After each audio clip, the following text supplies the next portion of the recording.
Ladies and gentlemen, please welcome to the stage, Paul Green! Hello! Gosh! Thank you.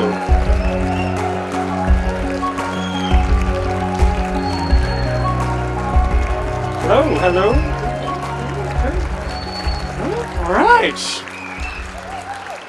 All right. Haven't even done anything yet. Yeah, no, thank you. Every comedy show starts with me in debt to you, because you all cheer first.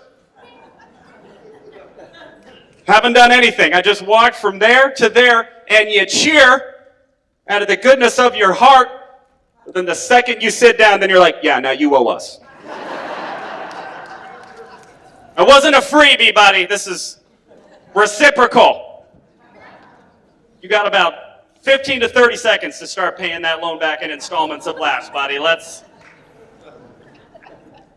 I'm happy to be here, though. Honestly, I'm just happy to be alive. Life great. I actually had a near-death experience recently. A couple months ago, I came this close to getting married. Yeah, every day above ground's a good day now. I just wake up in a musical. The hills are alive with the sound of loneliness. No, I got in a relationship with a young lady. It moved very fast. It's very toxic. There were tons of red flags. She had some too. I ignored them all. I ignored every red flag. The first red flag I ignored is right off the bat, she was just way too into me. Should have been my first clue. When I started dating her, she asked me to elope with her after 2 weeks. That is the right response. And instead of me thinking, any woman who wants to elope with me after 2 weeks is a huge red flag, my ego just went, yeah, that checks out.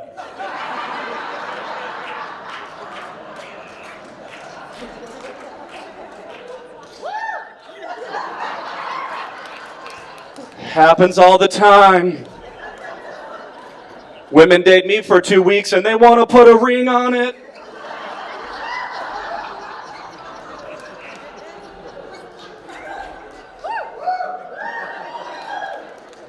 You're right, I can't do the hair flip as well.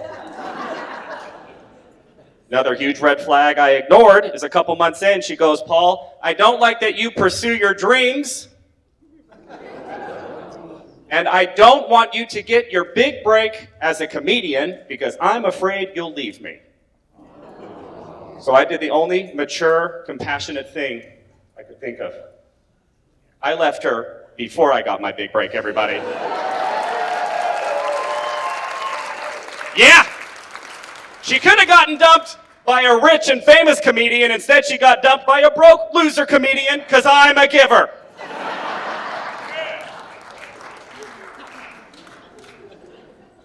It was a really hard time. I'm just going to get real. This is kind of a dark topic, but I want us to be comfortable talking about it.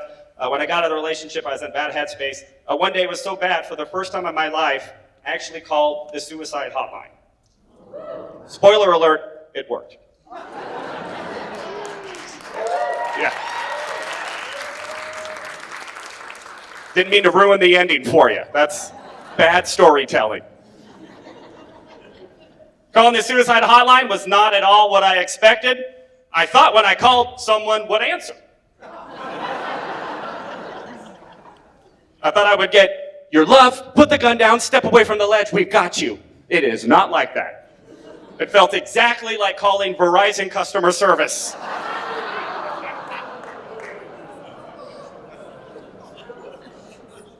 Thank you for calling the suicide hotline. Para español, aprima número dos. I would like to not die in English, please. Can we?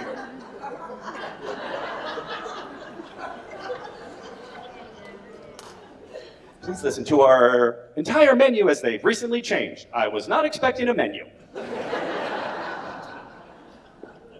But I learned something listening to the menu of the suicide hotline. If you are a straight white man who's never experienced the horrors of war, I think they're totally fine if you die. You're at least a low priority. Like, if you are a military veteran, please press 1. If you are LGBTQ+, please press 2. If you are a straight white man who's never experienced war and you're sad, that's on you.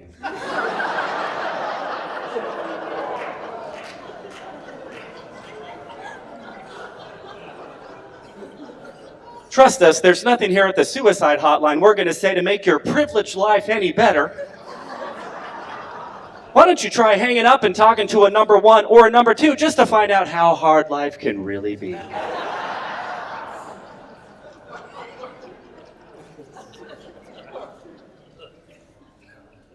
Why do they have different numbers, though? Do you get a different person? Can a therapist talk to anybody struggling? What do you get if you push 1 for military? Some sort of, I don't know, step down, private, you will live today! You will live today, private, now drop and give me 20! The only thing I needed to move forward was verbal abuse from a father figure.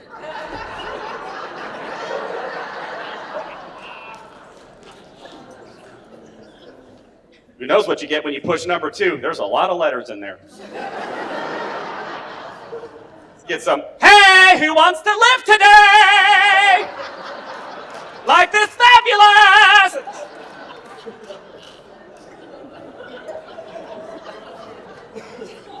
I feel like if you press 2, there's got to be a sub menu.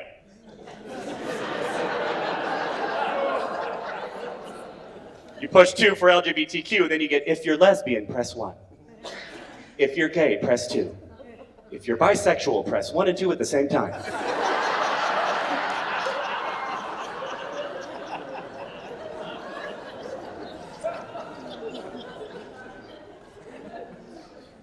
Did it though? Got myself into therapy because I'm white. Online, I mean. I want to get better, but I'm not going to go there. I'm going to do it on Zoom, like an American. My therapist was cool. That first session, I explained the whole situation with the relationship, all the trauma. Then she goes, Paul, in my opinion, your ex sounds like a narcissist. That was so upsetting to me because I thought we were supposed to be talking about me.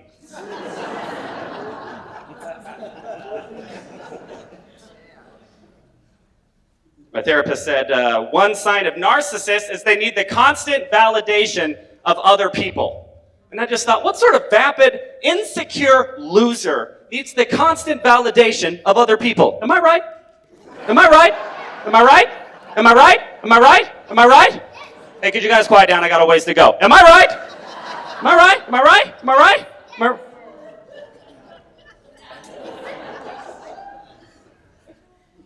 My therapist said there's different types of narcissists, and one of them is a covert narcissist. Isn't that such a cool name? To me, that's the only personality disorder that sounds like a spy movie. Mission Impossible 8, covert narcissist. Your mission, should you choose to accept it, survive a relationship with someone who never takes responsibility for their emotions. If you're upset, it's your fault. If they're upset, it's also your fault. This relationship will now self-destruct.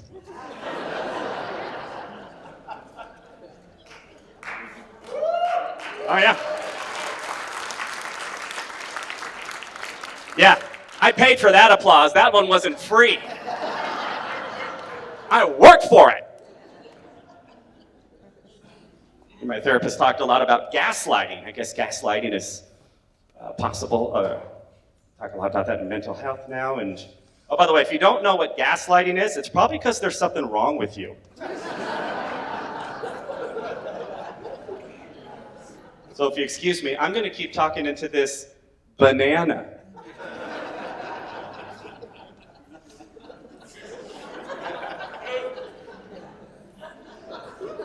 It's a banana.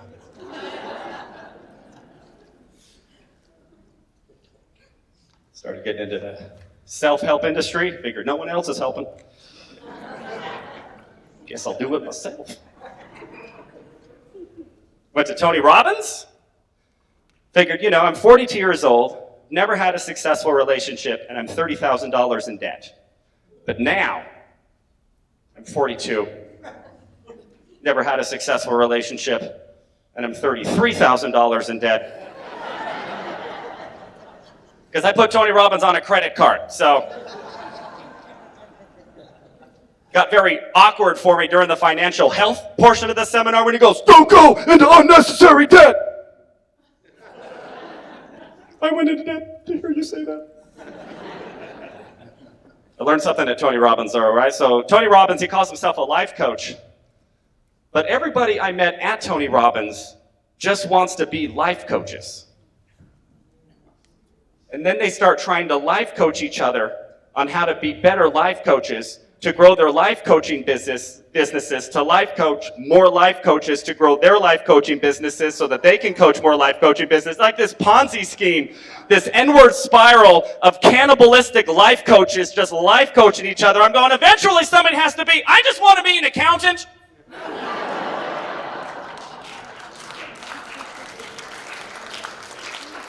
Yeah, what about me? I just want to play the bassoon. Does that blow anybody's mind? That there are professional bassoon players among us? They're out there. That's their entire contribution to the world, is the ability to go.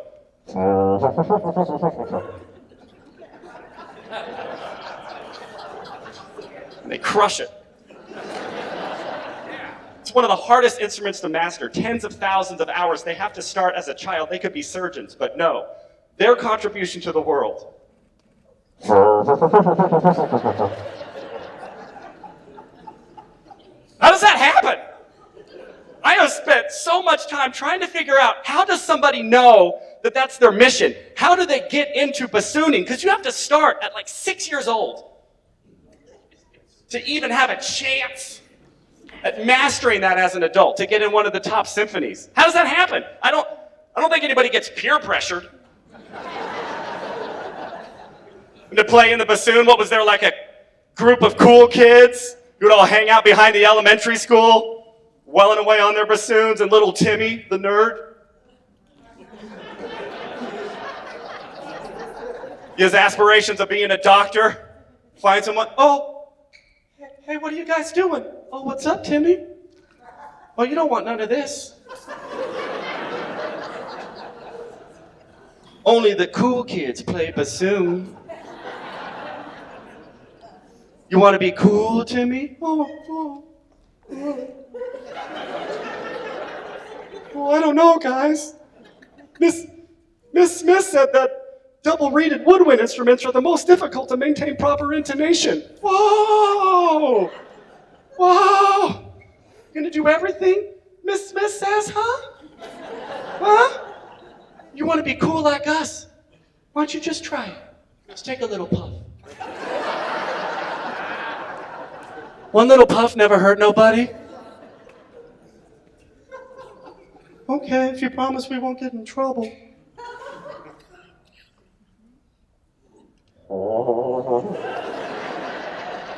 And his whole life is ruined.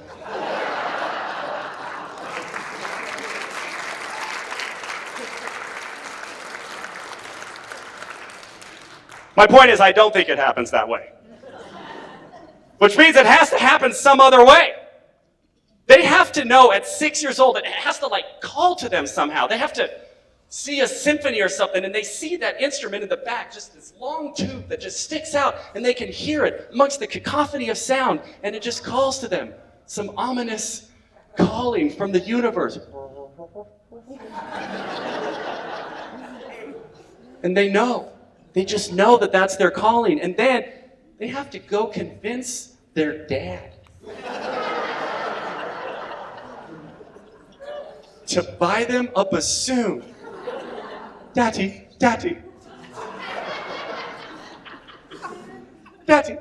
I want to play the bassoon, Daddy. No son of mine's gonna play the bassoon. me and grow up and work in the coal mines. Arr! No, Daddy. I don't want to work in the coal mines, Daddy. I want to bring joy through a long tube. Oh, so my job's not good enough for you? Arr! I can't tell if I'm British or a pirate. Did you guys? Is this a cigar or a hook? Because I can't. Arr, arr, arr, arr, arr. Okay. We'll take some acting classes, see if I can straighten that out before next time. Somehow he does it. He gets a bassoon, practices every day. His friends are getting bicycles and Nintendos and playing sports, but not him. In his bedroom every day, alone, welling away on the bassoon. Junior high, high school, gets to music college, graduates music college, and then he has to enter the highly competitive professional bassoon job market. That exists. After all that work, he can still fail at it. And anybody who tries to pursue a dream, you fail. You fail so many times, which means after all that work, he went into audition for one of the big symphonies. He wailed away, did the best he can, and they're like, "You're not what we're looking for." Ah! That was nowhere close. And then he had to take that drive home. Long drive home. Go home and look himself in the mirror and have that conversation that anyone who's ever had a dream has had to have with himself. What do you think you're doing with your life? You think you have what it takes? You think you have what it takes to go out there and be a professional comedian? Bassoon player! Bassoon player!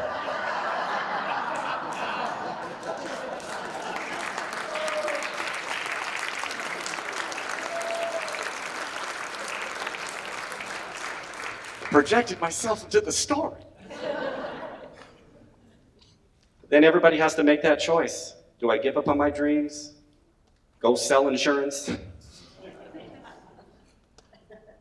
Or do I double down? And that bassoon player, he doubled down. Yeah, that's right. He doubled down. Back at it. Back in the practice room. He's practicing. He goes to Tony Robbins to get a little motivation. He's surrounded by life coaches, so it was easy to find one. Failure after failure, getting cut from the symphony. You're not what we're looking for. And then one day, he walks into that audition, and it's the day. And he wails away, and they look at him, and they say, yes. And then that bassoon player gets to fulfill his life mission, sitting on a stage, wedged between trombones and clarinets, to fulfill his life mission, to sit in front of a live audience and go.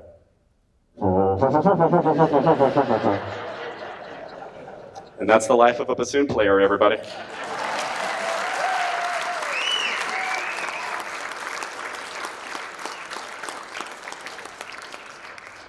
I do love the self-help industry, though.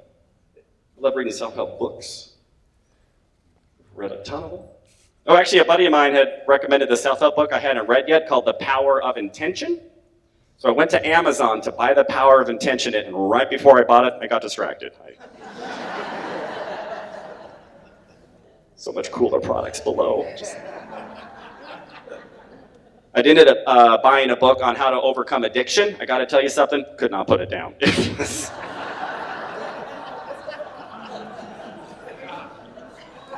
like I needed it. But Matthew McConaughey's book, it's kind of part autobiography, part self-help. It's probably not the best book I ever read, but it was definitely all right. I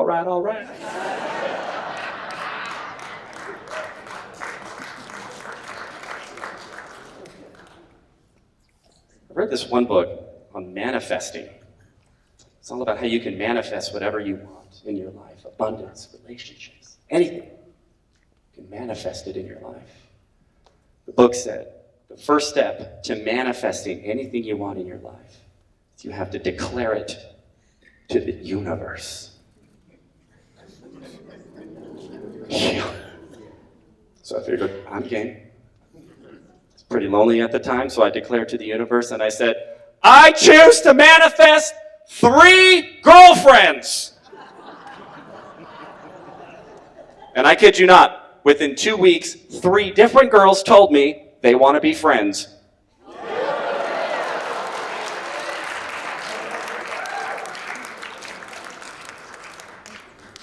The book goes on to say that the key to manifesting is you have to put yourself in the future present reality of having already manifested what you want in the future in this moment. Because what so many of us do is we live in the past present reality, which means we bring in our past emotional experience into this present moment, which therefore reiterates to the universe that the discouragements from the past are what we bring it into our present moment. So if you can put yourself into the future where what you want to manifest already is manifest, pull that emotional state into the present moment, then the universe realigns itself to bring into the physical sphere from the spiritual sphere the physical manifestation of the future into this present moment.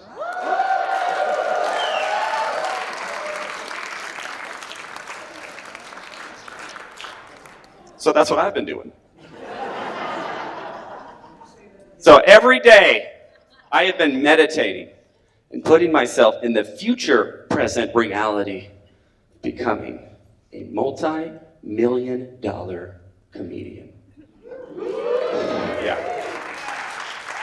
And I gotta tell you something, feeling that abundance every single day totally made me forget that at 42 years old, I just moved in with my dad. In my childhood bedroom.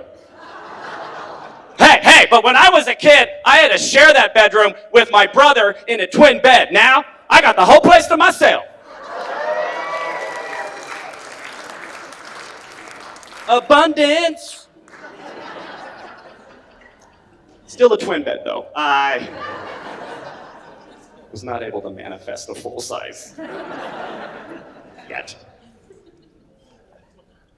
You guys are so fun. I want to talk to some of you people. Can I talk to some of you?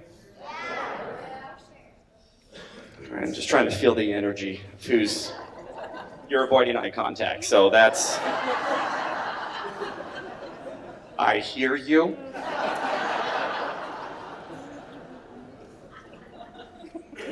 You two look fun. Do I know you? I don't... Okay, because that happens sometimes, and well, you knew him. Hey, Lamar, let's. Is it cool if I talk to you too? Is that cool? You won't be embarrassed or whatever. What are your names? Older. This is Laura. I'm Kaz. Laura and Kaz. K-A-Z. Kaz. Cool. Is that the full name or is that an abbreviation? Abbreviation. Cool. Short name. Sounds like your parents had you and then just ran out of time. Pretty much. Kazanari Mui, Kazakanar, Kaz. We'll just go with Kaz. That's. So we got Kaz and Laura. Does Laura speak for herself, or is this traditional masculine roles over here? We're going 1950. Okay. Yes, Laura. Okay, a little too dark for everybody? Okay. Hi, Laura. Hi. So what do you do for work, Laura? Or do you work? At home, housewife. At-home Dog housewife. mom. Round of applause. Come on. Dog mom. Now I kind of feel like a jerk for that previous comment about... She's like, yeah, actually, and we're happy. So why don't you lay off it, modern feminism? All right. No, it's certified medical assistant on hiatus taking care of a disabled dog. Anybody else want to talk?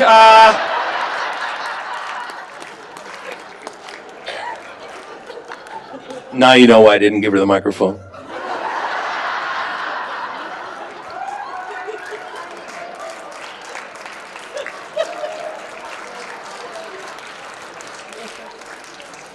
I got way too real, way too fast. Hey, anybody in your family dying from cancer we can talk about? No, don't say, please, no, don't answer. Don't answer. For the love of God, don't answer.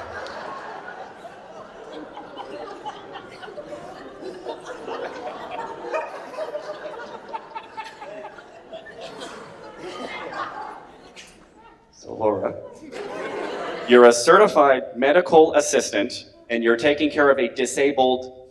Dog. Are you saying dog? Dog. Dog. I didn't know dogs could get ALS or Lou Gehrig's, but apparently they can. Okay, yeah, let's just make life more depressing. That's... Hey, you know the worst diseases that humans can get? Hey, dogs can get them too!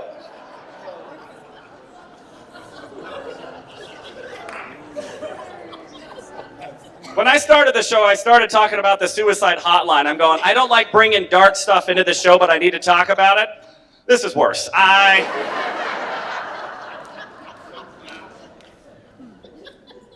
So you're taking care of a dog with ALS! Yes. Hilarious! But to lighten the mood, Please. I've never had a pair of shoes for over $100, and I bought her 2 shoes that were $145 a piece. So dogs can have diva shoes. I call them her Louboutins because they're red-soled. And then she got her wheels at 13 years old, so she has a license plate. So she's rolling in style. You're right, I do feel better.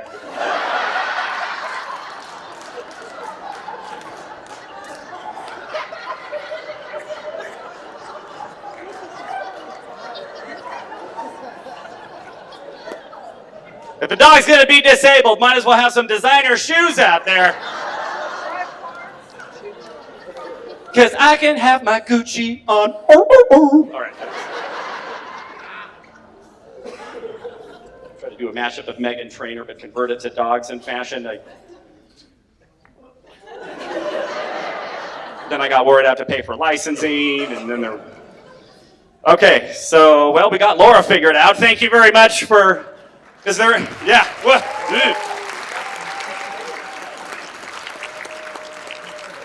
No, let's. No, I'm not done. Just with Laura. So Kaz.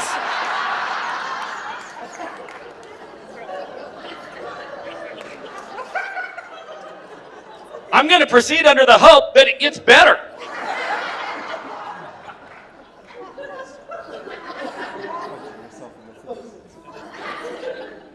So Kaz. Yes. What terminal diseases does your dog have? The same one. Same one. Okay. We can move on to that. So Kaz, why don't you tell me, so what do you do for work? I work on computers. Computers? Yes. Just work on them, or? On them, yes.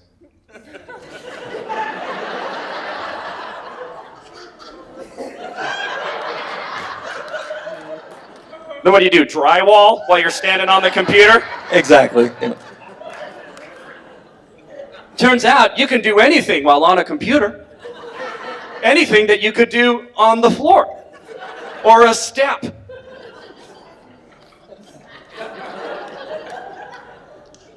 So let me guess, all your computers have viruses?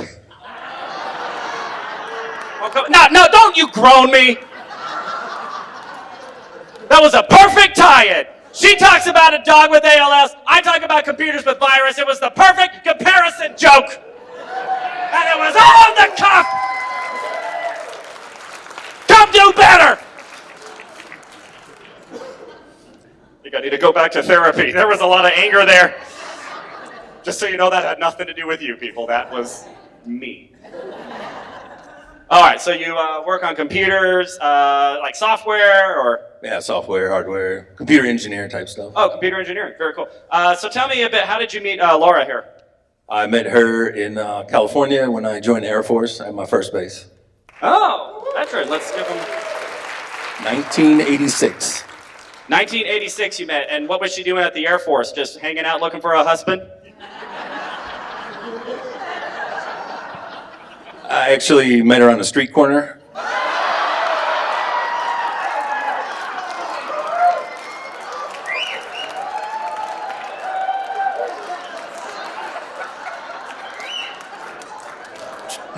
True story.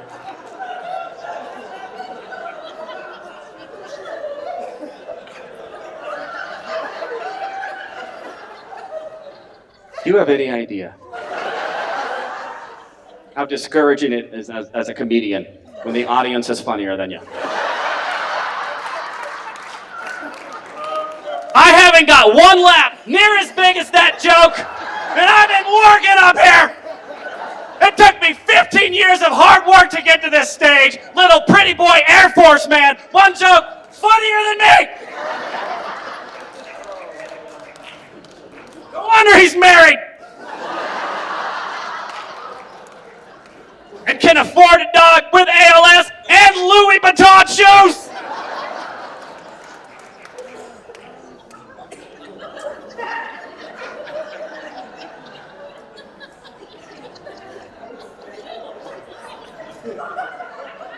Again, this is not you. This is me projecting. So you met Laura on the Air Force Base. Do we want to know how you really met? It literally was on a street corner, but not like that. There's always truth in comedy, am I right? That's the best She joke. she was on the cruise, which is where people, remember people used to drive their cars up and down the street, not going anywhere in the 80s. You were just hanging out in a street corner, And I was, yep. and you just walked up, and were you in the uniform? No. No. You have just shattered my whole paradigm of how this happened. Well, if he was in uniform, of course you would approach her and, oh, uniform. But no, he was just that.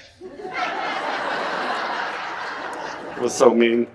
So mean. I got a little resentment I'm working through, so don't take any insults personally. It's me working through some stuff. So tell me, where'd you go on your first date? Right there on the street corner. That's where we had our first kid. On our first date, we played basketball. Oh, you play basketball. That's cool. No, I'm not going to give you any more license, because I have to dig myself out of the expectations that you have set so high for me. You're like, oh, this comedy thing isn't that hard. That guy's crushing it. So real quick, when did you know you were in love with Laura? What was it about her?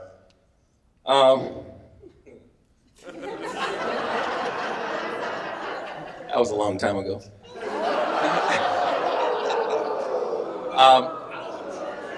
See how fast they can turn on you, Kaz? Yep. You're only as good as your last joke, buddy. They will turn on you in a heartbeat. Welcome to my world. Oh, you cannot get out of the ballpark once. Try winning the World Series, D-backs. All right.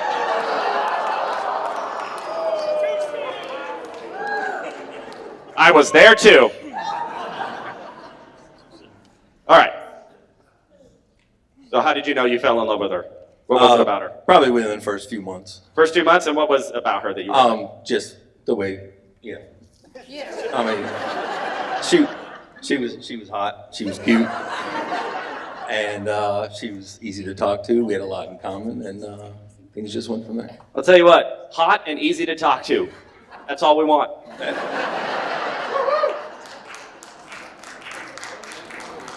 But trust me, we'll settle for hot.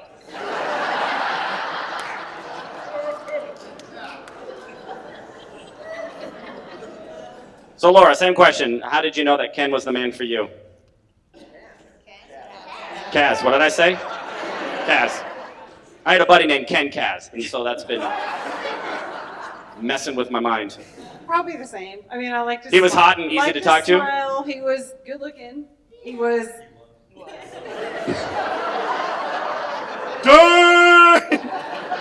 This just turned into a roast real fast. Like, Kaz is so fat! All right, just kidding. You're not. Took 5 years to get engaged because he said he was a terminal bachelor. How long? 5 years. Oh, 5 years. Cool. I feel a lot better. When he got on his knees, in a Bob Marley T-shirt and asked me to marry him, I said, "Are you dying or what's up?" And that's how it all began, everybody. Everybody, let's hear it for Kaz and Laura.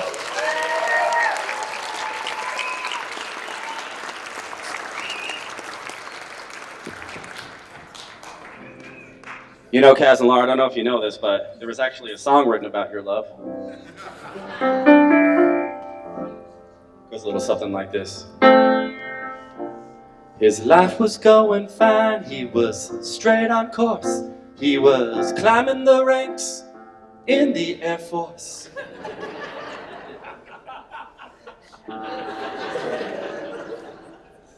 He was looking for a little bit more than what he got.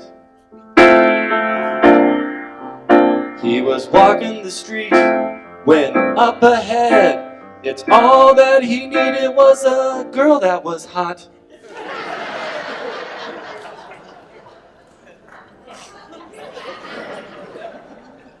She made his heart feel a little warmer. And that's when they met on the street corner.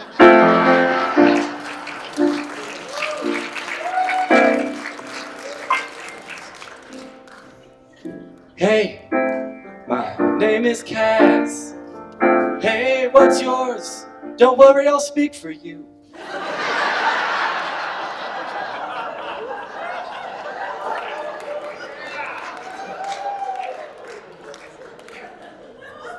Please don't disparage, but I'm looking for a traditional marriage.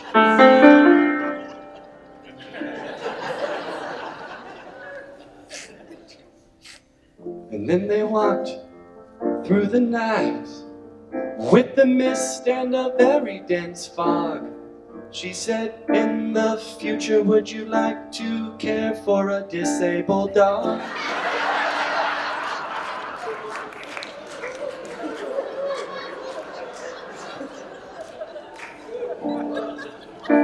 But they were both hot, so they got it on. She said, by the way, that dog wears Louis Vuitton.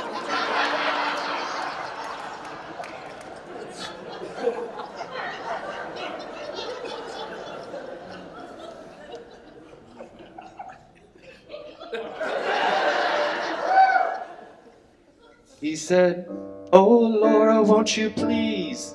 She said, I guess, 'cause for some reason you got down on both knees?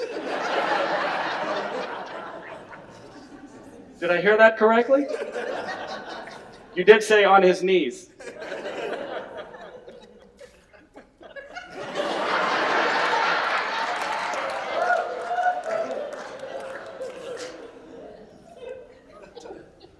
Now years later, just a gal and his bloke, and every once in a while Ken gets a funny joke.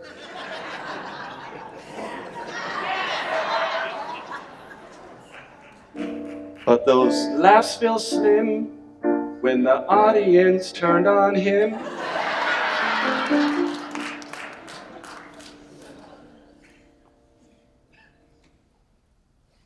I'm stalling to think of a rhyme.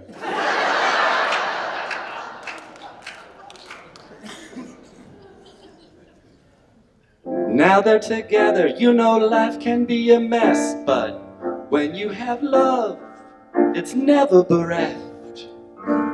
And they have love, just Laura, Kaz, and a dog with ALS.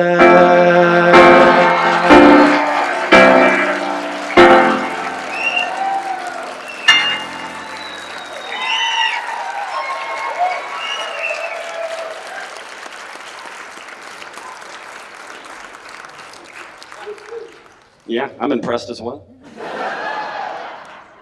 How am I single? How do I maintain it day after day? I'll tell you one of the reasons. I think a lot of it is, I've never been like a man's man. You know what I mean? Like a man's man. And I don't have that manly group of friends. Man. High five. Pool. Locker room. Butt slip. Towel whip. I couldn't get Travis Kelce on my fantasy team. I don't have any of that. See, what I have, though, are a lot of very attractive female friends that I'm currently playing the long game with. So I've always figured all I need is one of them. I just need one of them to be like, well, Paul's always there. I guess I'll fall in love with him. Yeah, maybe attraction isn't important. Maybe I do just need the easy to talk to part. Maybe I don't need the hot part. I was hanging out with one of those attractive lady friends. She's stunning, and she gave me a little hint how I might break out of the friend zone with her. Because she told me, she goes, Paul, I don't know what it is. I'm only attracted to men with toxic masculinity. Yeah, I don't know what that means. All I know is I'm just trying to get to normal masculinity. I'm just trying to get to the point to where I haven't already seen the Barbie movie 4 times. And I still cry at every single one of them. Yeah, right? It's just that part at the end. You know, when Barbie takes the hand of her creator and then there's that montage of motherhood. And I just really start to feel like I know what it's like to be a woman. My point is, I think I got a ways to go to normal masculinity. That's what I'm getting at. Once I get to normal, though, then I will take it all the way to toxic. I will not stop at normal. I'll start taking over businesses. I'll run for president. Oh, and I will treat women's feelings with a significant amount of disregard. Oh, what's that, lady? You had a feeling? Disregarded. I'm toxic now. Hanging out with this other attractive lady friend of mine, and she was complaining, and I was listening. It's kind of what I do. She was complaining, and she used this term I'd never heard of before. She goes, Paul, I got all these simps in my life. Okay, some of you know the term simp. It's like simple, but short. Simp. Never heard the term. I go, I don't know what that is. Here's how she described a simp. She goes, well, it's like a man who wants to hook up with me but doesn't stand a chance, so I just use him for favors. Right? I was thinking, those men sound a lot like me. So I asked her, I said, well, wait a minute, am I just one of your simps? She reassured me. She goes, Paul, no, you're not one of my simps. So that made me feel better, so I just finished assembling her IKEA bed.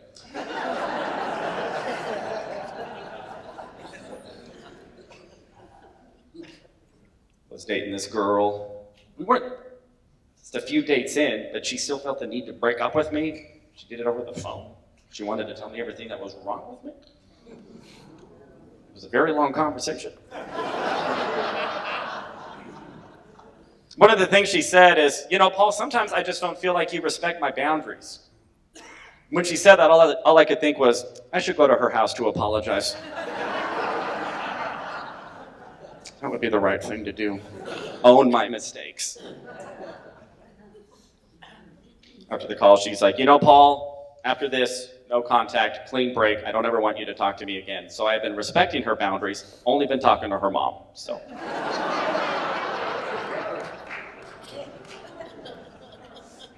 After she got off the phone, though, she blocked me on Instagram, and then 2 days later, her cat also blocked me on Instagram. I didn't think that was fair. I got along fine with her cat. But then I thought about it. I don't think it was her cat. I think it was her. I think she hacked Katy Perry's Instagram and blocked me without her cat's consent. Who's violating boundaries now? Am I right?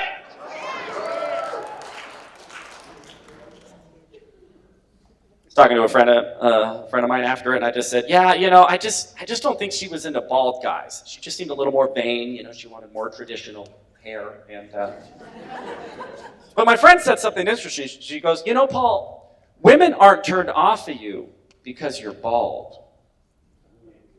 She goes, they're turned off of you because you're insecure about being bald. That made me feel a lot better.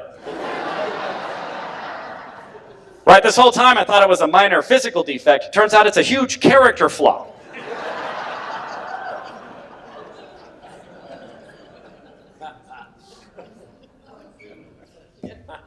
So this song, this goes out to all the bald men in the world. you can hear how depressing the applause is.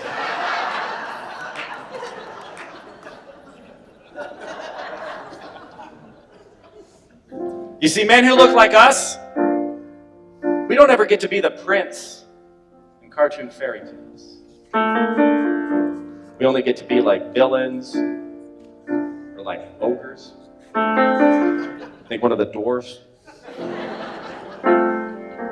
So this song is a princess longing for something a little different. Some girls want a prince with blonde hair, some a brunette instead. Even Meghan Markle got a prince who's red. You see, I want a prince who's bald.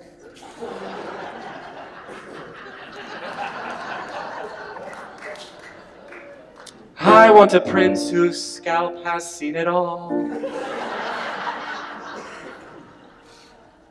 If a prince such as this should give me a kiss, my life would be such bliss. La la la. I want a prince who's slick and sheen with no hair on his head. A prince who, when I look at him, I see my reflection instead.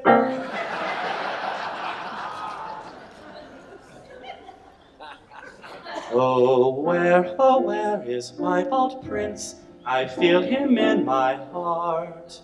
I know that he'll be strong and true, and like his hair, we will never part.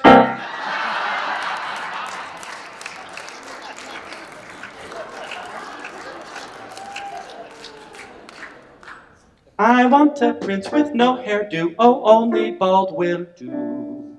He'll love me true, and I him too, and we'll save thousands on shampoo.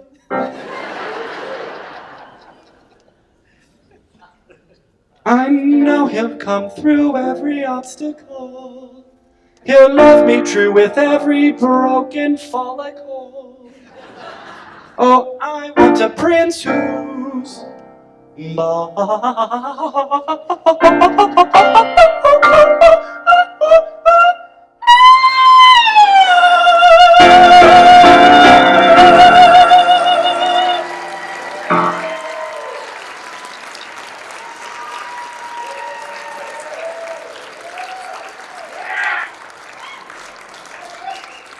Still single. Try doing everything in dating. Romantic things. I actually sent flowers to a girl once at her office because I thought it was romantic. She thought it was creepy.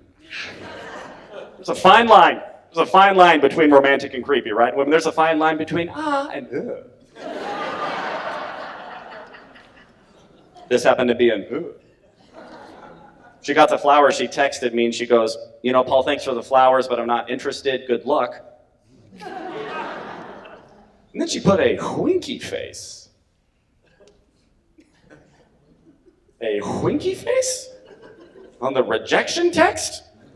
How am I supposed to interpret that? Sorry, Paul, I'm not really interested. You don't wink at someone when you're letting them down. Like, yeah, sorry, Mr. Johnson, due to budgeting cuts, we're going to have to let you go.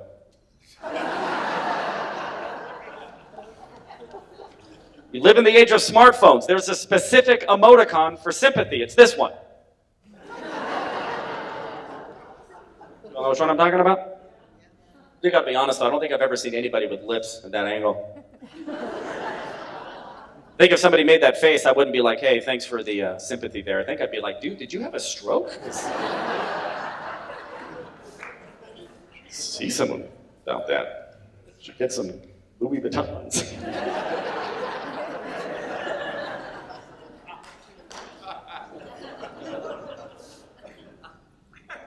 Went on a date with a girl I met online. Probably should have known better, right? Because everybody has a horror story about online dating. Now she does as well. First thing she said to me was, oh, you do look like your profile picture. I said, yeah, why wouldn't I look like my profile picture? She said, I just thought as a joke you uploaded a picture of Lord Voldemort. I did. It was my Halloween picture. Harry Potter. Harry Potter. I hear she still refers to that night as the date that shall not be named. Gets a lot of criticism, though. Online dating, I actually love it. I love online dating. Tinder? Everybody's so critical of Tinder. I love it. I love Tinder. Do you realize that Tinder allows me to cram years of rejection into minutes? I feel like there's some older people here. So Tinder, it's a dating app, and you swipe right or left of available profiles of women who are in your area. And if you like them, you swipe right.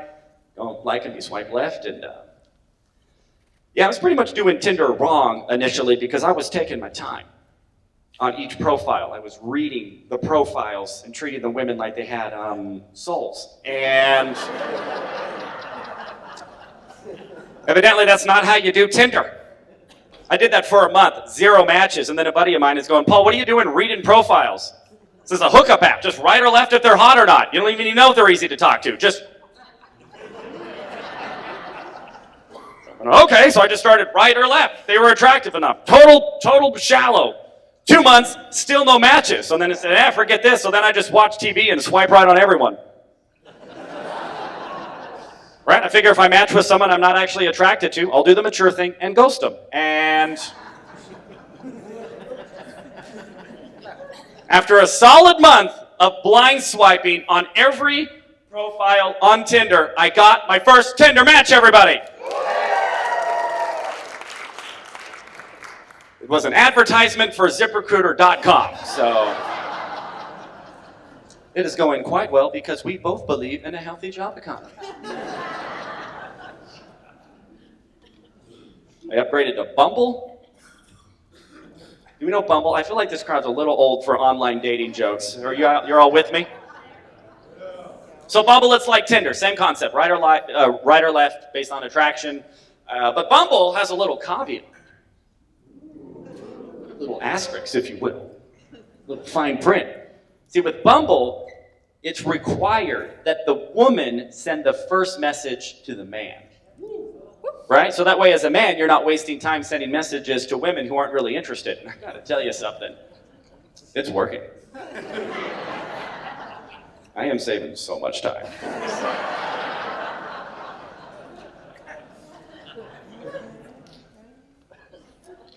Wanted to do better on Bumble, so I bought an online course, how to spruce up your Bumble profile. It cost me $97. It ended up being a 7-page downloadable PDF. So I'm going to give it to all of you for free. It was real big on your photo gallery. The key to attracting women, you have to have the right types of pictures in your photo gallery. Here's the pictures that you need to have. Picture number 1 said a nice profile picture of you smiling. It made me a little nervous because usually when I smile at people, they think I want to murder them.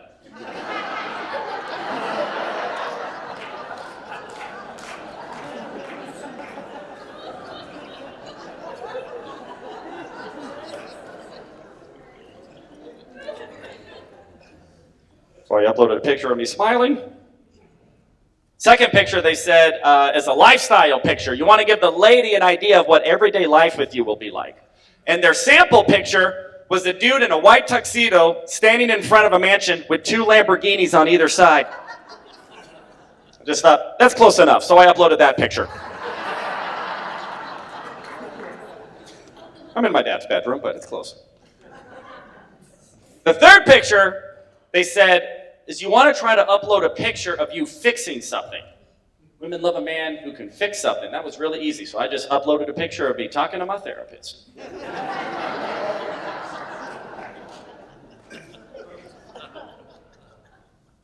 Work though, I met this woman. She was very, very attractive. Now for me, every time I match with an attractive woman, my first thought is, she's fake. Let me guess, she's into crypto. So I matched with this lady. She was very attractive. She was Latina, very attractive pictures, and we finally ended up meeting for dinner. And of course, I'm just going, oh no, who's actually going to be there? You never know. And when I showed up, it was her. very beautiful. When I first spoke to her, that's when I learned she didn't actually speak English. Which I was fine with, because I hate arguments. I'll tell you what. You have any idea how easy it is to win an argument? 2 words, no intiendo. Argument 1! Now, I don't like to talk about racial stereotypes. I know it's a very sensitive time. Comedians worried about being canceled or whatever. So I'm just going to tell you what happened. She's a Mexican woman, and the first time she came over to my house, she cleaned the entire house. With cleaning supplies I don't own. Which means she thought, oh, I'm going to this guy's house, I should bring my fabuloso! It's just what happened. I really liked her though, so I thought I would try to learn a little Spanish, so I downloaded Rosetta Stone. You know, I don't know who they got to do the voiceovers for Rosetta Stone. All I know is I've never heard anybody speak Spanish like that in real life. Everyone on Rosetta Stone is like, El hombre, lo mujer. Does Rosetta Stone think we all want to be Telemundo hosts or something? I'm from Phoenix. When you get to the Spanish I'm used to, like, Órale, Holmes. Está estúpido, feo, gringue, piense que es grandioso.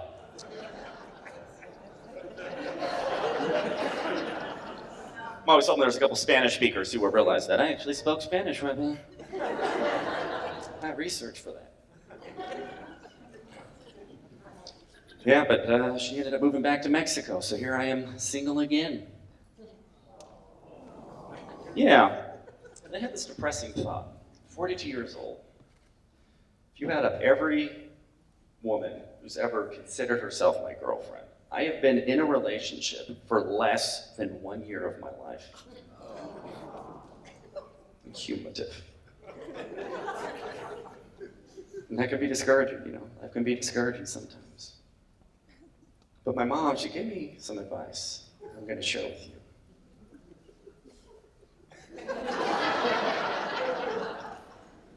She said, you know, Paul, love is going to happen when you least expect it. Evidently, I've been expecting it this whole time.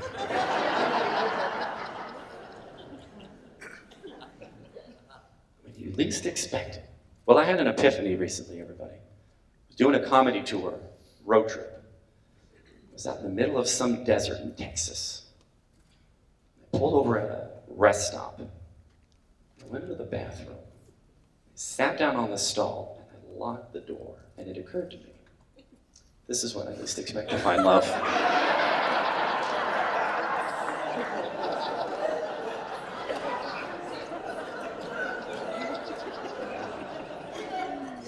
If what my mom said is true, the woman of my dreams happens to be at that very same rest stop. She's going to go into the men's restroom by accident, trip and fall with enough force to slide on her back underneath my bathroom stall, and our eyes meet.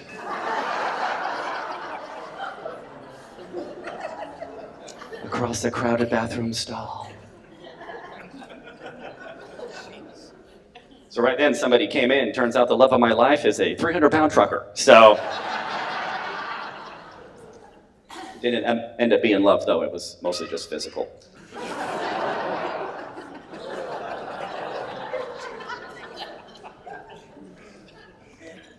Why don't you all chew on that one for a little bit? Well, what do you think, everybody? We have a good time tonight?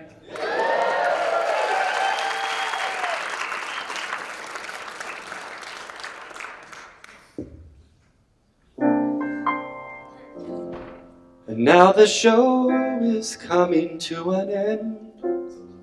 I want to go, but I hope we'll still be friends.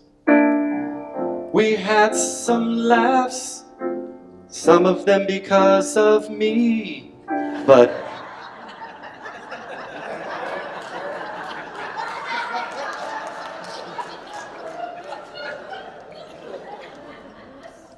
some of them from the audience